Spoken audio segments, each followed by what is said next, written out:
If one of your products is listed as out of stock, but you're confident that there's still active inventory available, like in my case, the product Copper Light has about 5 in stock.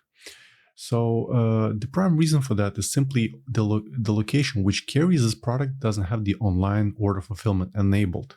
So let me show you what I mean by that. Let me open the product, and in the location section, you can see I have Montreal and Toronto location. So Toronto has 0 in stock, but Montreal has 5. So in order to ensure that the product is available for purchase on my website, I need to go to the settings, then look for locations, and look for Montreal location, and then make sure to enable this option, fulfill online orders from this location. Once that's done, simply click Save, and the changes should be reflected on the website in a moment. Let me just refresh the page. As you can see, the Add to Cart button becomes available, and I can add a maximum of 5 items because that's what I have in my Montreal location.